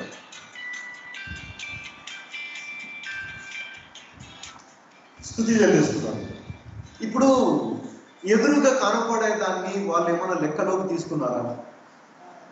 ఇప్పుడు పౌలును చూసి గుండెలు బాదుకుని ఎన్ని కష్టాలు వచ్చినాయి పౌలా, నీకు ఎన్ని బాధలు వచ్చినాయి పౌలా, ఎందుక ఈ సేవ, బ్యాగ్ సంఖ్యలో పెట్టుకుని పోక ఎందుకు ఈ బాధ. ఈ ఊర్లో ఒక వదంతి ఉంది, మా జోదరెడ్డికి భాగ్యం వాళ్ళకు మాత్రమే తెలుసు, ఎవరికి తెలియదు. నాకు మెల్లమెల్లగా తెలిసింది. వీళ్ళు ఇద్దరిని పట్టుకొని, భార్య భర్తలు పట్టుకొని ఉండేవాళ్ళు ఏముంటుందంటే, అసలు మిమ్మల్ని బట్టే ఆయన ఈడి దాకా వచ్చాడు, మిమ్మల్ని బట్టే చర్చిగాడు. మీరు అసలు ఇట్లా సహకారం లేకుండా ఉంటే కనుక ఆయన ఎప్పుడే వెళ్ళిపోయేవాడు అని వాళ్ళని అంటున్నారు అనమాట. ఇప్పుడు చాలా మంది అంటారు, ఇప్పుడు మా అక్కడికి వాళ్ళకి బాధ అనిపించదా? మా తమ్ముడిని, మా మామర్తిని ఎంత బాధపడుతున్నారు, అవసరమా ఇది వీడికి ఇంత సేవ? ఇదేదో హైదరాబాద్లో చేసుకోవచ్చు కదా. అయినా ఎందుకు ఈ సేవకులు ఎవరు బాగుపడ్డారని, ఎందుకు హాయిగా ఉండగా ఉద్యోగం చేసుకుంటా మన ఇంట్లో మనం ప్రార్థన చేసుకోలేమా? మన ఇంట్లో మనం కూర్చొని వాక్యం వినలేమా? ఆన్లైన్లోనే వస్తూనే ఉంది. ఎందుకు బాగా? పోయిన వారం వర్షాలు పడ్డాయి, రోడ్లు ఖరాబ్ ఉన్నాయి, బండ మీద రాలేక మన వాళ్ళు రాలేకపోయారు. ఈరోజు మొత్తం చర్చ అంతా నిండిపోయింది. ఎందుకు ప్రయాస? ఉండొచ్చు కదా. చాలా మంది అంటా ఉంటారు, అంత కష్టపడి పోయేది ఆన్లైన్లో చెప్పొచ్చు కదా. ఏమైనా చెప్తే వినేవాళ్ళు ఉంటారు, పోయేవాళ్ళు పోతారు. ఎందుకు ఈ ప్రయాస? ఎందుకు చెప్పండి? ఎందుకు ప్రయాస? ఎందుకు పౌలు ఎందుకు ప్రయాస అంటే, ఈ సువార్త పునాది మీద స్థిరంగా నిలబెట్టాలనేది పౌలు యొక్క ఆశ అనమాట. దీన్ని ఏమంటున్నాడంటే చాలా సీరియస్ మాట అనమాట. ఏమంటున్నాడు? 24 నేను మళ్ళీ చదువుతున్నాను. ఇప్పుడు మీ కొరకు నేను అనుభవించుచున్న శ్రమల యందు సంతోషించుచు, సంఘము అను ఆయన శరీరము కొరకు క్రీస్తు పడిన పాటలలో కొదవైన వాటి యందు నా వంతు నా శరీరం అందు సంపూర్ణము చేయుచున్నాను. What a wonderful word. ఏం ఛాలెంజ్ అండి, ఏం ఛాలెంజ్. ఇప్పుడు సిలువలో పని ముగిసి పోలేదని కాదు కదా. పౌలు ఇంటెన్షన్ ఏంటంటే, సిలువలో పని ముగించాడు, పునరుత్థానుడైన తర్వాత మళ్ళీ శిష్యులను కూర్చోబెట్టి ఏం చెప్పాడు? నేను నా అధికారాన్ని మీకు ఇస్తున్నాను, సర్వ సృష్టికి వెళ్ళి ఈ సువార్తను ప్రకటించండి అని చెప్పాడు అనమాట. ఇప్పుడు మిగిలిపోయిన పని ఏంటి? ప్రకటించడమే మిగిలిపోయిన పని అనమాట. ఇప్పుడు క్రీస్తు శ్రమలలో కొదవైనవి ఏంటివి? ప్రకటించడం అనేది కొదవైంది అనమాట. ఈ ప్రకటించడానికి కొరకు మేబీ ఉండొచ్చు, ప్రయాసం ఉండొచ్చు. బండిలో పెట్రోల్ పోయాలా? బ్రదర్, మీ వెహికల్ ఏమన్నా సోలార్ మీద వచ్చిందా? సోలార్ మీద పనిచేసి వచ్చిందా మీ బండి? పెట్రోల్ డీజిల్ మీద వచ్చింది. డీజిల్ పెట్రోల్ రెండు ఒకటే రేటు అనమాట. అదైతే 12 లీటర్లు తాగుతుంది, 12 కూడా రాదు. సో రావాలి అంటే చాలా ప్రయాసం అన్నమాట, చాలా ప్రయాసం. వినాలన్న ప్రయాసం, నీడ్ టు పే సంథింగ్. అట్లని క్రీస్తు పేమెంట్లోకి మనం ఎంటర్ అయినట్ట. పౌలు ఉద్దేశం ఏంటంటే క్రీస్తు ఇంకేమన్నా వదిలేసిందా పేమెంట్? ఈ paid everything. So remaining part ఏంటి? ప్రకటించడం అనేది ఒక రిమైనింగ్ పార్ట్ అనమాట. ఏంటది? యేసు ప్రభువు ఇప్పుడు నీ ద్వారా నా ద్వారా ఆయన సర్వ సృష్టికి సువార్తను ప్రకటిస్తాడు అన్నమాట. ఇప్పుడు మనం యాక్సెస్ ఇచ్చినప్పుడు మనల్ని ఆయన వాడుకుంటాడు అన్నమాట. ఇప్పుడు ఫిలిప్పుని గల్లబట్టుకోలేదు కానీ ఆయన సంకని ఎక్కించుకొని వెళ్ళిపోయాడు అనమాట. ఇక్కడికి కందాకే రాని కింద పనిచేస్తే ఆయన ఎవరు? ఆ నపుంసకుడు ఆ దేవాలయానికి వెళ్ళి సమాజ మందిరానికి వెళ్ళి వస్తున్నాడు అనమాట. ఒక్క ముక్క అర్థం కాలేదు యెషయా అర్థం కావట్లేదు అని అన్నందుకు ఫిలిప్పుని తీసుకొని పోయి పరిశుద్ధాత్ముడు ఆయన దగ్గర వదిలిపెట్టాడు. ఎక్కడి నుంచి వచ్చి ఉండో తెలియదు. ఇట్లా అర్థం కాలేదు అనగానే తీసుకొని వెళ్ళి అక్కడ వదిలిపెట్టాడు అనమాట. ఇప్పుడు ఈ క్యాండిడేట్ రెడీగా ఉండాలా వద్దా? ఫిలిప్ అనే క్యాండిడేట్ రెడీగా ఉండాలా వద్దా? నువ్వు చదువుతుంది నీకు అర్థమవుతుంది అంటే అర్థం కావట్లేదు. ఇది ఎవరి గురించి రాసుకుంటాడు? ప్రవక్త తన గురించి రాసుకుంటున్నాడా ఇంకెవరి గురించి అని చెప్తున్నాడా? అరే ఎవరి గురించి అని ఎంత మాట అన్నావు నువ్వు. ఇది ఆయన గురించి. ఆయన లేకపోతే మనకి లైఫే లేదు. సమాజ మందిరానికి పోయి ఏం చేయడానికి పోయి వచ్చినావు నువ్వు? ఏమర్థమైంది? ఇది సంగతి. ఈయన ప్రభు, ఈయన గొర్రె పిల్ల, ఈయన లేకపోతే మనకి లైఫ్ లేదు, ఈయన రక్తం చెందిపోబట్టే మనకి జీవం కలిగిందని చెప్తే ఇంకేంది అడ్డం? ఇక్కడ తీసుకొని బాప్టిజం అర్థమైపోయింది అని చెప్పిండు అనమాట. ఎంత తొందరగా యాక్సెప్టెన్స్ ఎంత తొందరగా ప్రయాసం వర్కౌట్ అయినట్టే కదా. ఇప్పుడు మనతో కలిసి ఎవరు పని చేస్తున్నట్టు? పరిశుద్ధాత్ముడు కూడా పనిచేస్తున్నాడు. ఇప్పుడు మినిస్ట్రీ ఎప్పుడు మనం చేస్తున్నాము, మనం కట్టలు కడుతున్నాం అని చెప్పేది కానే కాదన్నమాట. మనము ఫెలో వర్కర్స్ అన్నమాట. ఆయనతో సహపని దాసులు ఆయనతో కలిసి పని చేస్తున్నాం అనమాట. జత పని వారు, కోవర్కర్ అనమాట. సో మనతో కలిసి ఆయన పనిచేస్తున్నాడు అన్నమాట. వండర్ఫుల్ కదా. ఇప్పుడు అంటే పౌలు యొక్క ఇంటెన్షన్ ఎంత సీరియస్గా తీసుకుంటున్నాడు ఈ విషయం. ఇప్పుడు మీ కొరకు నేను అనుభవించుతున్న శ్రమలయంలో సంతోషించు. ఇది ఆయనకి చాలా జాయ్ఫుల్గా ఉంటుంది మినిస్ట్రీ అనేది. మినిస్ట్రీ ఎప్పుడు సంతోషంగా ఉంటుంది. ఇప్పుడు స్పీకర్లు బిగించుకోవాలి, మధ్యాహ్నం మొత్తం కిట్ అంతా తెచ్చుకున్నాడు పొద్దున్నే మిషన్ తెచ్చి. నేను అనుకున్నాను ఇట్లా తురుమని బుక్కలు కొట్టేసి ఇట్లా బోటు పెట్టి బిగించేదనుకున్నాను. పొద్దున్నే చాలా కష్టపడ్డాను కదా, అంత ఈజీ ఏం కాలేదు. అంటే అంత వర్క్ ఈజీ కాదంటే ఈజీ ఏముండదని చెప్తున్నాడు. వర్క్ ఈజీగా ఉండదు, అంత కష్టంగానే ఉంటుంది. పని ఈజీగా ఉంటుందా? ఉండదు. కానీ పని భారం అంతా ఆయన మీదకి వెళ్ళిపోద్ది అనమాట. అది పని భారం అంతా ఆయన మీదకి వెళ్ళిపోద్ది. అది చెప్తున్నాడు అనమాట. సంఘము ఆయన శరీరము కొరకు క్రీస్తు పడిన పాటలలో కొదవైన వాటి యందు నా వంతు నా శరీరం అందు సంపూర్ణము చేయించినాడు. నాకు శరీరాన్ని ఇచ్చారు. So I can walk and I can speak. నేను వెళ్తాను, ప్రకటిస్తాను. నేను పంపబడతాను, నేను వెళతాను, నేను ప్రకటిస్తాను కదా. ఇది నా శరీరాన్ని నేను ఆయనకు సరెండర్ చేసుకున్నప్పుడు నా శరీరం ద్వారా జరిగే పని ఇదనమాట. నా శరీరం అందు ఆ పనిని, ఆ పొదవగా ఉన్న ఆ పనిని నేను సంపూర్తి చేస్తున్నాను, నేను దాన్ని ముగిస్తున్నాను.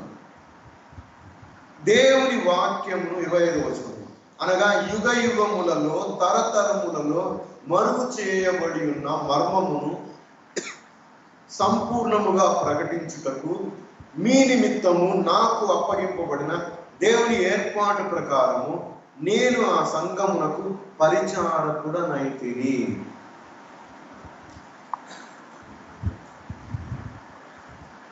దేవుని వాక్యమును అంటే యుగ యుగములలో తరతరములలో మరుగు చేయబడిన మర్మము.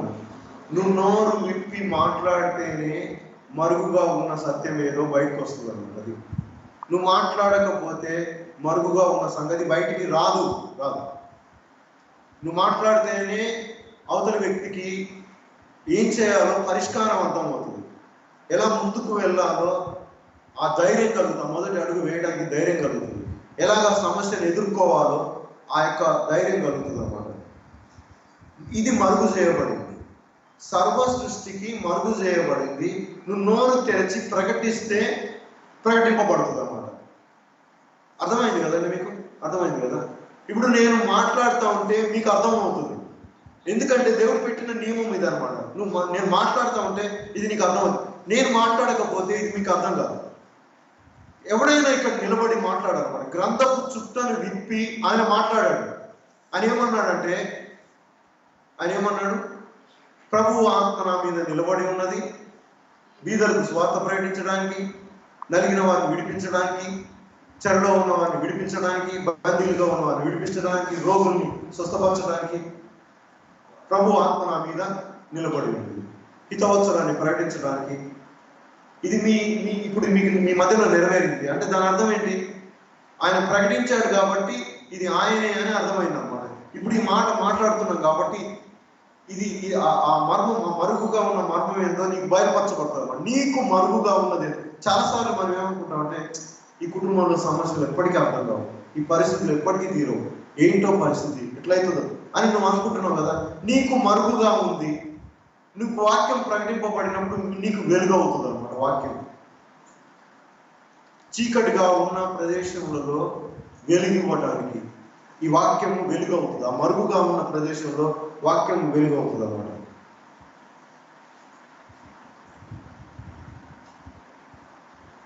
అది చెప్తున్నాడు పౌలు. వాట్ ఏ గ్రేట్ మినిస్ట్రీ అండి ఈ పరిచర్య. ఇదేమో చిన్నదేమీ కాదు, చాలా గొప్పది, చాలా దొడ్డ పని అన్నమాట. చాలా దొడ్డ పని.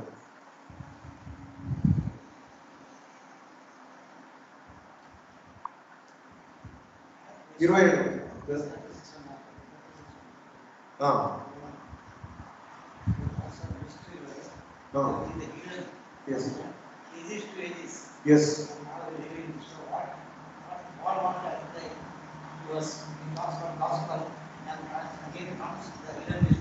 That's what. That is hidden mystery. Then when he is ఆయన స్టడీ అయ్యి when he took that charge to proclaim that word of God, ఎప్పుడైతే తను నిలబడతాడు, ఇనిషియేట్గా తీసుకొని తను నిలబడతాడో దెన్ ఆ హిడెన్ ఓపెన్ అవుతుంది అన్నమాట. So what is hidden thing? మరుగు చేయబడిన వాక్యం ఏంటి? ఎందుకంటే పౌలు ముందు నుంచి బిల్డప్ చేస్తున్నాడు. అదేంటంటే క్రీస్తులో నువ్వు ఆయన రాజ్య నివాసి, నిన్ను ఆయన వెలబెట్టి కొన్నాడు. You are redempted with his blood. ఆయన యొక్క మాంసయుక్తమైన శరీరం అందు నువ్వు విమోచింపబడ్డావు. ఇదిగో ఆయన రాజ్యం ఇట్లుంటుంది, ఆయన అధికారం ఇట్లుంటుంది, ఆయన ఇలాంటి గొప్ప దేవుడు, ఆయన రాజ్యంలో నీ హోదా ఇలాంటిది, నీ అధికారం ఇలాంటిది, నువ్వు తక్కువైన వాడు కాదు అని చెప్పడం అన్నమాట. ఇది ఎవరికి అర్థమైతే చెప్పండి.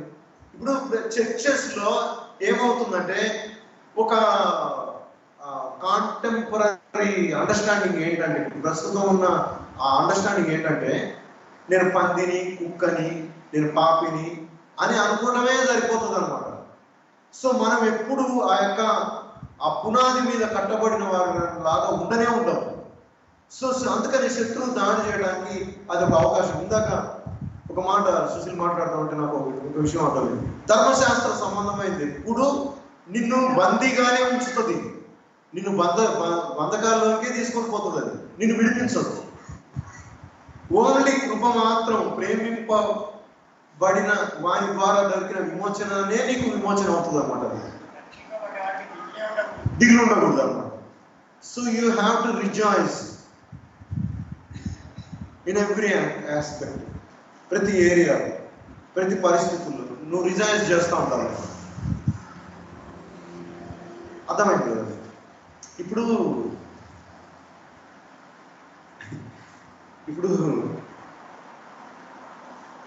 గిచ్చితే బాధ ఉంటుంది కదా. మాకు చిన్నప్పుడు మాకు 6th క్లాస్లో ఒక మ్యాథ్స్ టీచర్ ఉండేవాడు. ఆయన పేరు ఉల్లిన్ శౌరయ్య మాస్టర్. ఆయన ఎస్పీ రావు గారు తెలిసిన సినిమాలో ఉంటాడు, అట్లుండేవాడు. రింగుడు తెల్లది, మీసాలు ఇట్లా దిక్కుండే అనమాట, ఇట్లా దిక్కుండే, కళ్ళు ఎవరన్నా ఉండేది ఇట్లా. ఆయన అరే రా అని పిలిస్తే అక్కడే పోసుకునేవాళ్ళు అందరూ ఇట్లా కట్టుకొని, నిక్కర్లు కూడా సరసరి కాస్తా ఉండేది అనమాట. ఆయన ఏమో తొడ మీద ఒక సర్ఫ్ చేసి ఇట్లా 2 చర్మాన్ని ఇట్లా బలేసి పెడితే ఆ పైన తోలు వచ్చేది అనమాట. అట్లా కొట్టేవాడు. అది చూసుకొని ఏడుచుకోడు. మనకు కనపడకపోతే ఎవరికైనా చూడరా అని చూపించుకుంటా ఏడుచుకోవడం అనమాట. అట్లా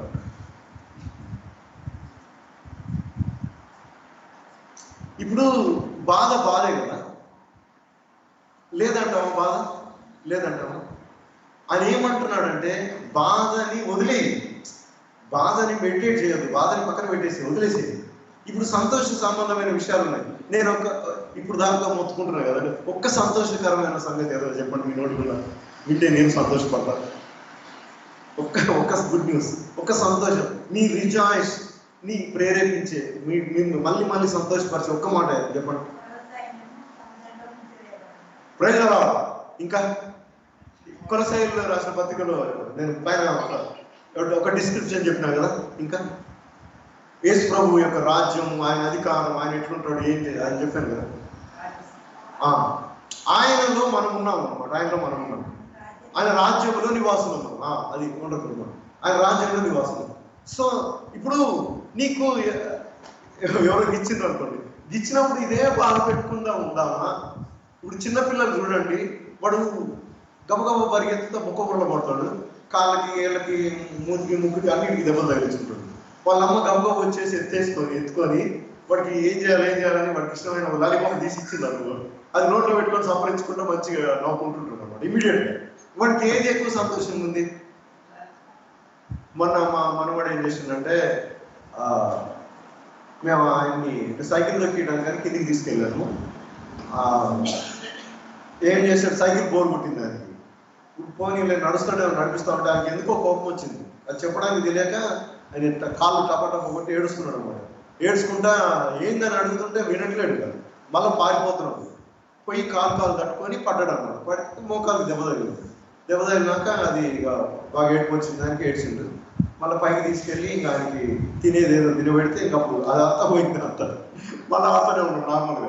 ఆ కాళ్ళు అంతా దోక్కొని పోయింది. అయినా కానీ వెంటనే దుఃఖం మానేసింది అనమాట. నేనేమంటున్నాను, అందుకని యేసుప్రభువు ఏమంటాడంటే, మీరు చిన్నపిల్లలు లాంటి మనస్తత్వం కలిగిన వారైతే బాగుండు. ఎందుకంటే పరలోక రాజ్యం బాగా అర్థమవుతుంది అంటే. ఇప్పుడు మనకి బాగా పెద్దవాళ్ళం అయిపోయినాం కదా, మనం ఏమంటామంటే నా ఏజ్ తెలుసా, నా అనుభవం అంత లేదు, నీ వయసు అని ఇట్లా పేరుతుంటాం. వాడు బచ్చగాడు అంటే మనం బాగా పెరిగిపోయి ముదిరైపోయినాం అని అనమాట. మనం బాగా పెద్దవాళ్ళం అయిపోయాం, మనకు బాగా తెలుసు. మనకి ఏది అడిగినా కానీ అన్ని తెలుసు అంటుంటారు. తెలుసా మీకు చాలా మంది? నువ్వు ఏదైనా చెప్పు, తెలుసు, ఇది తెలుసు, అది తెలుసు, దానికి ఇంకా 2-3 చెప్తుంటారు అనమాట. ఇంక ఈయనకి తెలియదు ఏముందని మనం ఏం చెప్పము కానీ కదా. ఇప్పుడు చిన్నపిల్లలు లాంటి మనస్తత్వం ఏంటంటే ఇమీడియట్ గా ఉన్న స్థితిని మర్చిపోతారు. వాళ్ళు సంతోషపడే స్థితి మీద వాళ్ళు వెంటనే దృష్టి పెడతారు అనమాట. అది యేసుప్రభువు చెప్పింది. నేనేమంటున్నానంటే, నీ స్థితి ఉంటే ఉండని, మీ తర్వాత ఇట్లా కఠినకి వచ్చి మామూలుగా పాస్టర్ గారు మీటింగ్ అయిపోయి ప్రేయర్ అయిపోయి కఠినకి వెళ్తాడు కదా వస్త్రాలు మార్చుకోవడానికి. వెళ్ళినప్పుడు అంటే ఎంత రూమ్ ఉంటుంది కదా, వెళ్ళినప్పుడు వీళ్ళు సైలెంట్ గా అంటే కొంతమంది పర్సనల్గా ఏమైనా చెప్పుకునే ఉంటే వెళ్తారు అనమాట ఆ రూమ్ లోకి. వెళ్ళినప్పుడు పాస్టర్ గారితో చెప్తా అప్పుడు దాకా మొత్తుకుంటాడు. ఈ గోలంతా ఉండకూడదని ఎంతో ఉజ్జీవంగా కేకలేసుకుంటా గట్టిగా చెమట తీసి అరుచుకుంటా రాయస్ పడుకుంటా ఏమేమో చెప్తాడు ఆయన. ఇదేది అర్థం కాదు. మా ఆయనకు రావుతాడు, కొడతాడు, మాకు ఇట్లా ఈ బాధలు ఉన్నాయి, ఆ బాధలు ఉన్నాయి అని చెప్తా ఉంటే ఆయన తల గోడకేసుకోవాలి. ఇంకా అది వారం చెప్తుంది. అది ఆమె సేమ్ థింగ్, మా ఆయన తాగుతాడు, కొడతాడు అని వారం చెప్పేసాను. అది ఇంకేం మార్పు ఉంది చెప్పండి? సంతోషాన్ని ఎట్లా మోటివేట్ చేసుకుంటావు? నువ్వు ఎట్లా నీ సంతోషాన్ని ఎట్లా మోటివేట్ చేసుకుంటావు? ఎక్కడ చూస్తావు? దేన్ని చూస్తావు? దేన్ని చూస్తే నీకు సంతోషం కలుగుతుంది? నీ ఫోకస్ అంతా, నీ దృష్టి అంతా దాని మీద పెట్టాలన్నమాట. నువ్వు ఫోకస్ మార్చినప్పుడు, నీ దృష్టి మార్చినప్పుడు, నువ్వు ఆ సంతోషంలో ఆనందించగలుగుతున్నప్పుడు అదేమవుతుంది అంటే అది నీకు ఎనర్జీ అవుతుంది, అది నీకు పవర్ అవుతుంది. ఎందుకంటే నశించుతున్న వారికి వెరుతనం కానీ రక్షింపబడి ఉన్న మనకు అది దేవుని శక్తి, పవర్ ఫ్రమ్ గాడ్. అదన్నమాట. అందుకు సంతోషం ఎక్కువ అవుతుంది అన్నమాట. పౌలు అది చెప్తున్నాడు, ఆ పునాది మీద మిమ్మల్ని కడుతున్నాను, నేను మిమ్మల్ని ఆషామాషిగా కట్టట్లేదు. అందుకొరకు నేను మినిస్ట్రీ చేస్తున్నాను, అందుకొరకు నేను ప్రయాసపడుతున్నాను. అట్టి సంఘానికి నేను పరిచారకుని అయ్యాను. అది ఎట్టి సంఘం? అది ఎడి సంఘం 25 దేవుని వాక్యమును అనగా యుగ యుగములలో తరతరములలో మరుగు చేయబడి ఉన్న మర్మమును సంపూర్ణముగా ప్రకటించుటకు మీ నిమిత్తము నాకు అప్పగింపబడిన దేవుని ఏర్పాటు ప్రకారం నేను ఆ సంఘమునకు పరిచారకుడు నమ్ముతుంది. ఎవరైతే సంఘానికి పరిచారకుడో వారికి ఇది బయలుపరచబడుతుంది. అందుకని వాళ్ళు ధైర్యంగా మాట్లాడతారు.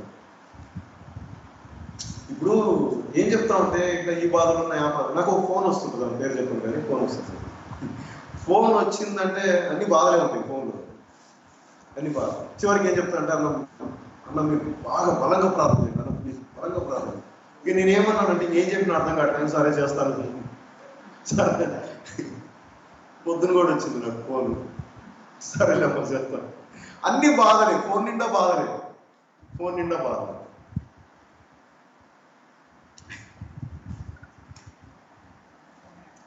ఇప్పుడు ఆ బాధలను అధిగమించాలంటే మనం ఎక్కువ బాధలు చెప్పుకోవాలా? లేదమ్మా అసలు మాకు ఇంకా ఎక్కువ బాధలు ఉన్నాయంటే ఆమె విని ఆశ్చర్యపోయి హౌరా మేలా అనుకుంటాడు. ఆమె మన విషయంలో ఆశ్చర్యపడి ఆమె అరే వీళ్ళకి చెప్పుకొని కూడా వేస్ట్ లేదని ఊరుకోవాలని అంటారు. కానీ జాయ్ అనేది అర్థం కాదు అనమాట. జాయ్ అనేది అర్థం కాదు. పౌలు మినిస్ట్రీ అదనమాట. అది సంఘం మినిస్ట్రీ కూడా అదే. సంఘం మినిస్ట్రీ కూడా నువ్వేమనుకుంటున్నావు అంటే, నువ్వేమనుకున్నా సరే కానీ నీ కాలింగ్ కూడా ఇదే అనమాట. నువ్వు వినటం మాత్రమే కాదు, దీన్ని ప్రకటించే దానం, ప్రకటించేవాడు. నేను మంగళవారం ఆల్రెడీ ఛార్జీ ఇచ్చేసాను. ప్రతాప్ రెడ్డి పాస్టర్ గారు మంగళవారం రోజు వాక్యం పంచుకుంటున్నాడు.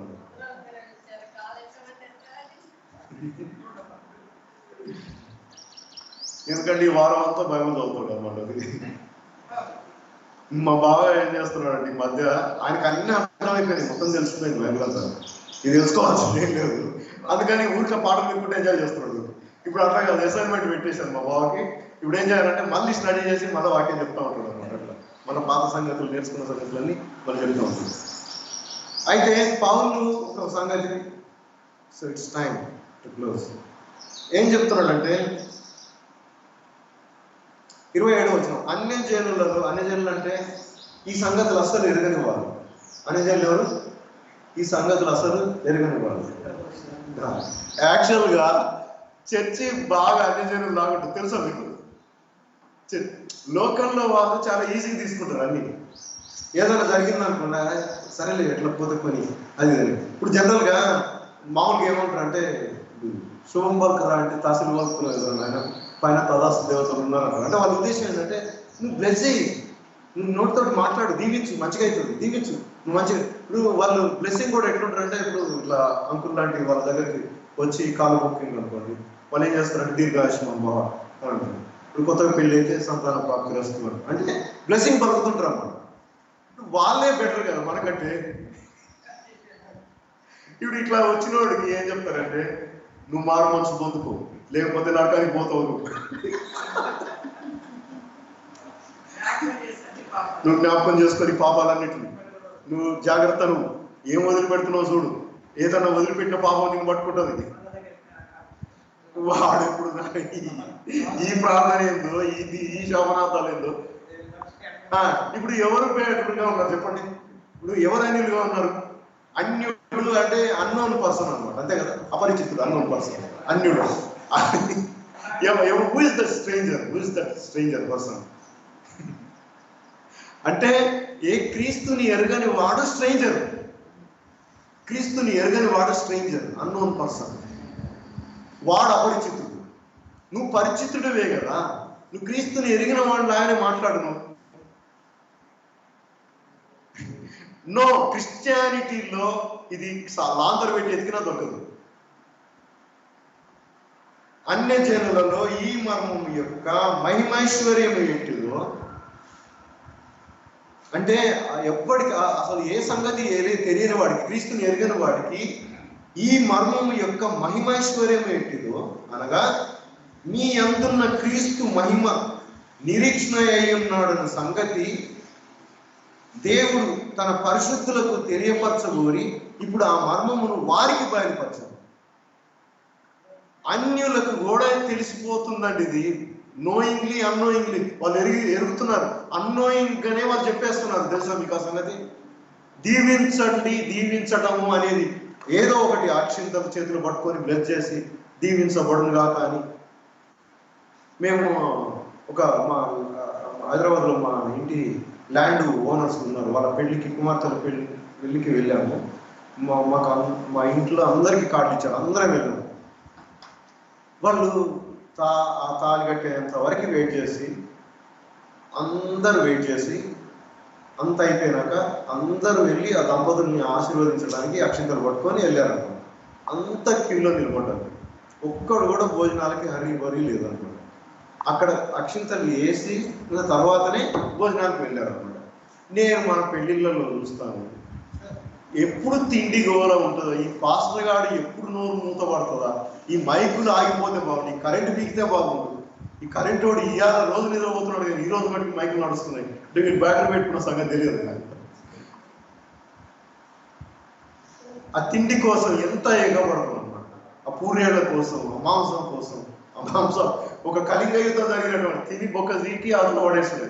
ఆ ఫంక్షన్ హాల్ అంతా కళింగ యుద్ధం జరిగినట్టు, అంటే శివాల పుట్టలు పడ్డట్టు కళింగ యుద్ధం. అశోకుడు చూసి గుండెలు పట్టుకొని మనసు మార్చుకుంటాడు, యుద్ధాలు చేయొద్దురా నాయన అని. అట్లా వద్దురా నాని మాంసం తిన్నా అనిపిస్తుంది మనకి. అట్లా కళింగ యుద్ధం జరిగినట్టు చూడండి. అంటే శత్రువు ఎక్కడ మోసం చేశాడు? ఈ మర్మము ఓపెన్ అయ్యే దగ్గరే వాడు ఆ నోటిని నొక్కేశాడు, ఆ నోటిని మూసాడు. అన్య జనులలో ఈ మర్మము యొక్క మహిమైశ్వర్యం ఎట్టిదో అది అనగా మీ అందున్న క్రీస్తు మహిమ నిరీక్షణ అయి ఉన్నాడు. మీ అందున్న క్రీస్తు మహిమ నిరీక్షణ అయి ఉన్నాడు సంగతిని దేవుడు తన పరిశుద్ధులకు తెలియపరచుకొని ఆ మర్మమును వారికి తెలియపరచు. నీలో ఉంటే అవతల వాడు చూడగలుగుతాడు, నీలో లేకపోతే అవతల వాడు ఏం చూస్తాడు చెప్పండి కదా. ప్రాబ్లం ఏంటంటే మనల్ని లోకం చూడలేకపోతుంది అన్నమాట. అది మనల్ని లోకం చూడలేకపోతుంది. ద వెరీ ఫస్ట్ థింగ్ ఏంటంటే యూ నీడ్ టు బ్లెస్ అన్నమాట. అది మీరు ఎట్లా పట్టుబట్టాలంటే హెల్త్ విషయంలో, ఫైనాన్స్ విషయంలో you need to be blessed. నువ్వు దీవించబడాలి, ఇది లోకం చూస్తుంది అన్నమాట. నువ్వు దీవించబడ్డావని చెప్పడానికి నీ ఫైనాన్షియల్ స్టేటస్ మారటమే అన్నమాట. అది ఎవరికో పేకడానికి కోసమో, లేకపోతే హెచ్చులు కొట్టడానికి కోసమో, గప్పాలు కొట్టడానికి కోసమో కాదు. నీ మహిమను లోకం చూడాలన్నమాట. ఐజక్ మహిమను, ఇస్సాకు యొక్క మహిమను లోకం చూసింది. గెరారులో ఆ లోకం చూసింది, ఆ ఫిలిస్తీన్లు చూశారు. సో అలాగే నువ్వు దీవించబడాలన్నమాట. నీకు ఎలాంటి నిరీక్షణ కలిగిందో, నీకు ఎలాంటి హోప్ కలిగిందో అదే హోపు అన్యులలో కూడా కలుగుతుంది అన్నమాట. ఎలా కలుగుతుంది చెప్పండి? ఎలా కలుగుతుంది? మన మా స్నేహితుడికి హెల్త్ బాగాలేదు. సీక్రెట్ ఏంటంటే ఆయనకి కరోనా పాజిటివ్ వచ్చింది. సో నేను ఒక మెసేజ్ పెట్టాను. ఆ సహోదరుడు బ్రాహ్మణుడు, వాళ్ళు చాలా నిష్టగా ఉంటారు, చాలా పూజలు చేస్తారు. నేను ఒక మెసేజ్ పెట్టాను. నిశ్చయంగా ఆయన పొందిన దెబ్బల వలన మనకు స్వస్థత కలిగింది. ఆయన మన రోగం మనం భరించాడు, మన వ్యసనం సహించాడు. ఆయన పొందిన దెబ్బల వలన మనకు స్వస్థత కలిగింది అని పెట్టి, మై బిలవ్డ్ ఫ్రెండ్, నేను దీన్ని బిలీవ్ చేస్తున్నాను, ఈ వాక్యాన్ని నేను బిలీవ్ చేస్తున్నాను. సో నేను నమ్ముతున్నాను, నీకు పరిపూర్ణమైన స్వస్థత దేవుడు ఇచ్చాడని నేను నమ్ముతున్నాను. మీరు తొందరగా హీల్ అవ్వాలా, దేవుడు మిమ్మల్ని బ్లెస్ చేస్తున్నాడు. తొందరగా ఈ యొక్క సమస్యలోంచి ఓవర్కమ్ కావాలి, దేవుడు అది కోరుకుంటున్నాడు అని నేను మెసేజ్ పెట్టాను. సో అది చూసిన తర్వాత ఎస్ యు ఆర్ ట్రూ అని పెట్టాడు అన్నమాట. నువ్వు కరెక్ట్, నువ్వు చెప్పేది కరెక్ట్ అని చెప్పాడు అన్నమాట. సో ఇమీడియట్గా యాక్చువల్గా అతనికి ఏమంటారు ఆస్మా కూడా ఉంటుంది అనమాట. అయినా సరే వితిన్ 2 daysలో రికవర్ అయిపోయాడు. టోటల్ ఫ్యామిలీకి వచ్చింది, 4 ఫ్యామిలీలో టోటల్ ఫ్యామిలీ అంతా రికవర్ అయ్యారు. వాట్ ఐఎమ్ బిలీవింగ్, నేనేమి నమ్మాను ఆ మాటని అతనికి పెట్టి దాన్ని నేను కన్ఫెస్ చేసి నేను ప్రేయర్ చేసుకున్నాను. నేను ఆ మాట ఎస్ ఇట్ ఈస్ ట్రూ అని ఎప్పుడైతే ఆయన ఒప్పుకున్నాడో ఆ హీలింగ్ ఫ్యామిలీలో జరిగింది అనమాట. ఇమ్మీడియట్గా వితిన్ 2 daysలో ఎలా ఉన్నావు అని నేను ఫోన్ చేస్తే చాలా బెటర్, మంచిగా ఫీవర్ తగ్గింది, నార్మల్గా ఉన్నాము, అయినా సరే ఇంకొక 5 days ఇంట్లోనే ఉంటాము, వెరీ నార్మల్గా ఉన్నాము, చాలా చాలా తొందరగా రికవర్ అయినాము అని చెప్తున్నాడు. వాళ్ళ ఫాదర్ నియర్లీ 85 అన్నమాట, అంకుల్ వయస్సు ఉంటుంది. సో 85 పైన ఉంటాడు అనమాట. సో ఆయనతో సహా అందరూ రికవర్ అయ్యారంట. సో వండర్ఫుల్ కదా. అరే చస్తున్నారని చెప్తున్నారు అందరూ. మరి చాలా రిపోర్ట్లు ఉన్నాయి. వీళ్ళ బ్రదర్ కజిన్, మా బావ వాళ్ళ బ్రదర్, ఈయనకంటే చిన్నోడే, ఈయనకంటే హెల్తీగా ఉంటాడు, ఆయన ఇంకా తక్కువ ఉంటాడు, మంచిగా గట్టిగా ఉంటాడు. ఆయనకి కరోనా వచ్చి చచ్చిపోయాడు అనమాట. ఈవెన్ శవం కూడా ఇంటికి రాదు, బూడిద ఇచ్చారు తర్వాత. ఎవరిదో ఏమో చూడండి, లోకంలో చాలా రిపోర్ట్లు ఉన్నాయి. ఎవడు నమ్ముతాడు లోకంలో రిపోర్ట్? ఇక్కడ ఈ రిపోర్ట్ ఏం చెప్తుందో దీన్ని నమ్ముదాం. ఇది శ్రేష్టమైన రిపోర్ట్. కాలేబు యెహోషువ రిపోర్ట్ ఇది. బట్టలు చింపుకొని మరి చెప్దాం దిస్ ఇస్ ట్రూ అని. అది లోకంలో అబద్ధం, అది అబద్ధం. ఎస్ బ్రదర్, దట్స్ వాట్ అంతే అన్నమాట. నేను ముగిస్తున్నాను. సో ఈ నిరీక్షణ, నీలో ఉన్న ఈ నిరీక్షణ లోకంలో పనిచేస్తుంది అనమాట. పనిచేస్తుంది అనమాట. ఈ నిరీక్షణ నిన్ను ఎట్లాగైతే బ్లెస్సింగ్ లోకి నడిపించిందో, లోకం కూడా నిన్ను చూసి అట్లానే ఆ బ్లెస్సింగ్ ని చూస్తుంది అనమాట. అది మీరు జ్ఞాపకం చేసుకోండి. ఒకప్పుడు ఏమీ లేదు, కానీ ఈ రోజున దేవుడు ఒక షెల్టర్ ఏర్పాటు చేశాడు. చర్చి దీనికి, అక్కడ చెప్పినట్టు చర్చి దీనికి నిదర్శనం అనమాట. ఇది ఒక నిరీక్షణకు హేతు అనమాట. ఈ నిరీక్షణ అన్య జనులలో అది ఏమంటున్నాడు? అన్య జనులలో ఈ మర్మం యొక్క మహిమైశ్వర్యం ఏంటిదో అది అనగా మీ అందున్న క్రీస్తు మహిమ నిరీక్షణ అయి ఉన్నాడన్న సంగతి దేవుడు తన పరిశుద్ధులకు తెలియపరచగోరి ఇప్పుడు ఆ మర్మమును వారికి బయలుపరచాను. అది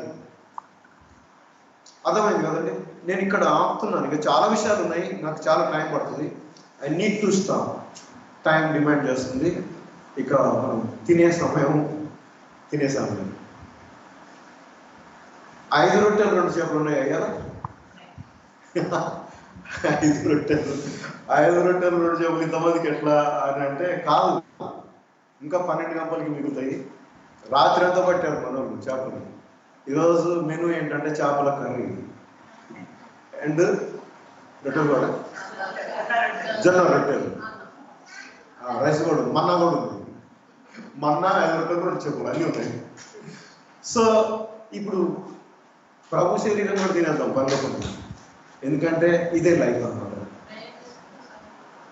నేను ప్రేయర్ చేసి దీన్ని ఈ సెషన్ని క్లోజ్ చేస్తాను. నా ప్రియమైన తండ్రి పరిశుద్ధ నామానికి స్తోత్రాలు, సమయం కొరకు స్తోత్రాలు. మీరు మమ్మల్ని ప్రేమించారు, మా ఇంట్లో కృపణించినందుకు స్తోత్రాలు. నా తండ్రి నాయన ప్రభా, ఈ సమయాన్ని బట్టి స్తుతులు స్తోత్రాలు చెల్లిస్తున్నాం. నా తండ్రి సంఘము, నా తండ్రి ఆయా ప్రాంతాల్లో ఉండి లైవ్ స్ట్రీమ్లో పాల్గొంటున్న బిడ్డలందరినీ మీరు వాక్యం ద్వారా దర్శించినందుకు స్తోత్రాలు. ఉదయ కాలంలో, ఈ మధ్యాహ్న కాలంలో మీరు మమ్మల్ని దర్శించి మాతో మీరు అనేక సంగతులతో మాట్లాడినందుకు మీకు స్తుతులు స్తోత్రాలు చెల్లించుకుంటున్నాం. Thank you daddy. ఈ పరిశుద్ధ నామం మహిమపరచబడుగా, నీ కుమారుని యొక్క బలియాగం గణపరచబడుగా. పరిశుద్ధాత్మ తండ్రి, మీరు నాకు సహకారి అయి మాతో మాట్లాడుతున్న ప్రతి సంగతి కొరకు, నా తండ్రి వివరిస్తున్న ప్రతి విషయం కొరకు స్తోత్రాలు. మర్మంగా ఉన్న సంగతులు, ప్రతి సంగతిని బయలుపరుస్తున్నందుకు స్తోత్రాలు చెల్లిస్తున్నాం. నీ కృపలో నా తండ్రి, ఇటు నా తండ్రి నాయన ప్రభా సహాయం కొరకు కృతజ్ఞతలు చెల్లిస్తున్నాము. నా తండ్రి, ఇదిగో మేము ప్రభురాత్రి భోజనంలోకి వెళ్తున్నాము. అలాగే ఆయా ప్రాంతాల్లో ఉన్న బిడ్డలు కూడా నా తండ్రి నాయన ప్రభా, ఈ యొక్క నా తండ్రి నాయన ప్రభా ఈ ఫెలోషిప్ లో భాగస్తులుగా ఉండాలని కోరుకుంటున్నాం. నా తండ్రి నాయన ప్రభా బిడ్డలు నా తండ్రి వారి దగ్గర ఉన్న ఎలిమెంట్స్ ని పెట్టుకొని నా తండ్రి ప్రభురాత్రి భోజనంలో పాల్గొంటున్నారని మేము నమ్ముతున్నాము. నా తండ్రి నాయన ప్రభు ఈ సమయం కొలుస్తున్నారు. సమస్త ఘనత మహిమ ప్రభావాలు మీకు ఆరోపిస్తున్నాము. యేసయ్య పరిశుద్ధ నామము ఈ రొట్టెని బట్టి, పాత్రను బట్టి మరొకసారి ఆయన బలియాలని జ్ఞాపకం చేసుకోవడానికి ఇచ్చిన తరుణం కొలుస్తున్నారు. యేసు నామములో ప్రార్థిస్తున్నాము తండ్రి. ఆమేన్. Praise the lord.